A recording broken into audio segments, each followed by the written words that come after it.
बिस्मिल्लाहिर्रहमानिर्रहीम।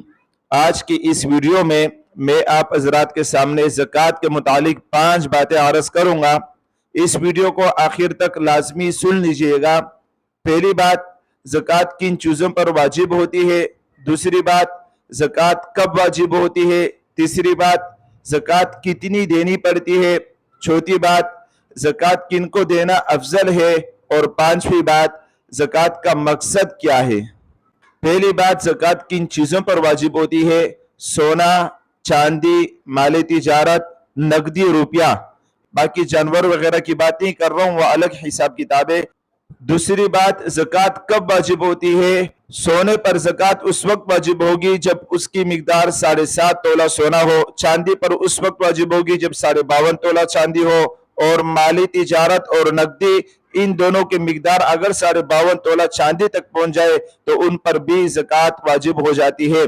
अब अगर किसी के पास सोना कम है, 2 तोला है, 3 तोला है, या माली तिजारत कम है, 52.5 तोला तक नहीं पहुंच रहा है, या इसके अलावा चांदी उसके पास 52.5 तोला नहीं है, कम है, नकदी रुपया 52.5 तोले की मिकदार जो आजकल 2024 में 1,30,000 रुपए तकरीबन बन रहा है, इतने नहीं है, कम है, लेकिन 2 या 3 चीजें या चारों चीजें कुछ कुछ है, सोना है और उसके साथ नकदी रुपया है या माली तिजारत है या चांदी है, तो इनको मिलाकर देखेंगे कि इनकी मिकदार, इनकी कीमत 52.5 तोला चांदी जो आजकल 2024 में तकरीबन 1,25,30,000 बन रही है, अगर इतनी रकम बन रही है और आदमी के ऊपर कोई कर्जा वगैरह भी नहीं है, तो फिर ऐसे आदमी के ऊपर ज़कात फर्ज हो जाता है। तीसरी बात कि कितनी ज़कात निकालनी पड़ेगी, तो 40वां हिस्सा निकालना पड़ेगा। यानी 40,000 रुपए किसी के पास है और उस पर ज़कात फर्ज वाजिब है तो वो 1,000 रुपए ज़कात निकालेगा। 80,000 रुपए है तो 2,000, लाख रुपए है तो 2,500, 2 लाख रुपए है तो 5,000, इसके हिसाब से ज़कात निकालनी पड़ेगी। चौथी बात, ज़कात किन को दिया जा सकता है और किन को देना अफजल है। पहली बात उसमें से ये है कि ज़कात हर उस आदमी को दे सकते हो जो साहिब निसाब ना हो। आजकल के जमाने में 1,30,000 रुपए किसी के पास नकदी ना हो, या उसके पास माली तिजारत, सोना, चांदी, इस तरह की कोई चीज ना हो जो 1,30,000 तक पहुंचता हो और उसके ऊपर कोई कर्जा भी ना हो, तो ऐसे आदमी साहिब निसाब कहलाता है, उसको ज़कात नहीं दिया जा सकता है। अब दूसरी बात इसमें से यह है कि किन को ज़कात देना अफजल है। सबसे अफजल यह है कि ज़कात का रकम अपने रिश्तेदारों में जो गरीब लोग होते हैं, जो साहिब निसाब नहीं होते हैं, उन रिश्तेदारों को ज़कात देना अफजल है। पांचवी बात यह है कि ज़कात का मकसद क्या है। खूब अच्छी तरह ये बात समझ लीजिएगा कि ज़कात के 2 मकासद है, एक ज़ाहिरी मकसद है और एक बातिनी मकसद है। बातिनी मकसद, छुपा हुआ मकसद ज़कात का यह है कि आदमी जब ज़कात निकालता है तो उसका माल पाक हो जाता है और उस आदमी की तज़किया हो जाती है, वो आदमी पाक साफ हो जाता है। और दूसरा ज़कात का जो ज़ाहिरी मकसद है वो ये है कि इसे गुर्बत को ख़त्म किया जाए। और गुर्बत याद रखिएगा इस सूरत में ख़त्म हो सकती है कि जब आदमी किसी गरीब को इतनी ज़कात दे कि उसे बोझ ख़त्म कर दिया जाए।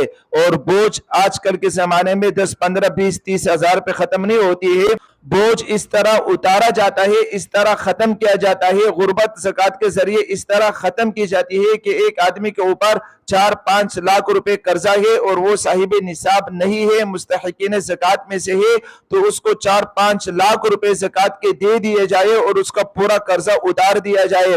या रिश्तेदारों में कोई ऐसे गरीब आदमी है जो सुबह और शाम खाना पीना उनके लिए मुश्किल होता है, उनको 4-5 लाख रुपए दे दिए जाए और उनको तरगीब दे दी जाए, शर्त ना लगाई जाए बल्कि उनको तरगीब दे दी जाए कि भाई ये आपको 5 लाख रुपए ज़कात के दे रहा हूं, आप इसे अपने लिए कुछ कारोबार खोल दीजिएगा, प्लाट खरीद लीजिएगा, कोई दुकान खोल दीजिएगा, ताकि आप गुर्बत से निकल जाए, ज़कात लेने वाला ना हो बल्कि आप ज़कात देने वाला बन जाए।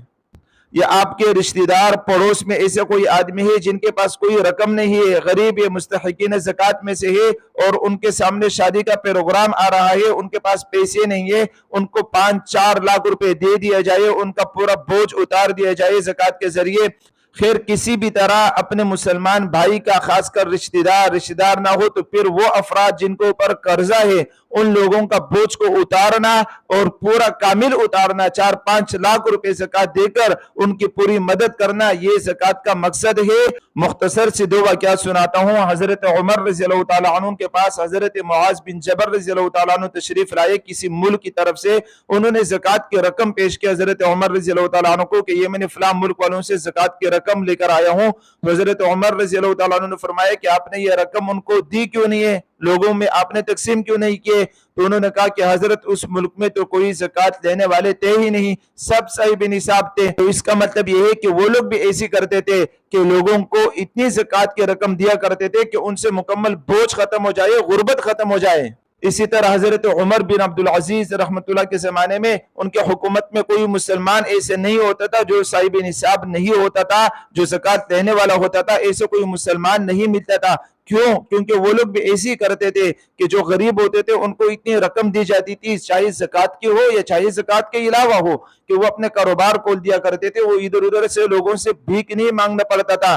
तो आजकल भी अगर हम लोग मुसलमान ये तरीका अपनाए कि अपने मुसलमान बहन भाइयों को जो गरीब है उनको ज़कात की रकम इतनी दी जाए कि उनका बोझ खत्म हो जाए, या ज़कात के अलावा भी रमज़ान मुबारक का महीना है खूब खर्च कर दिया जाए, तो इंशाअल्लाह ताला ये आपके लिए दुनिया में भी आखिरत में भी इंशाअल्लाह ताला बड़ा नफ़े का सौदा है। अल्लाह ताला की रज़ा, हज़रत जनाब नबी करीम सल्लल्लाहु अलैहि वसल्लम की रज़ा का रास्ता है। आप जरा सोचिए, अगर इस तरीके पर लोग अपनी ज़कात निकालना शुरू कर दे, हर गरीब आदमी को 5-5, 4-4 लाख रुपए ज़कात की रकम दे और उनको जो है ना गुर्बत से निकाले, तो पाकिस्तान में कोई भी गरीब नहीं रहेंगे। लेकिन असल मसला ये कि हम लोग शरीयत को हर वक्त हर मौके पर पीछे डालते हैं, अपने दिमाग में अपने रिवाज में जो आता है उसी को चलाते हैं। हालांकि ये ज़कात का अजीम मकसद है कि गुर्बत को ख़त्म करना।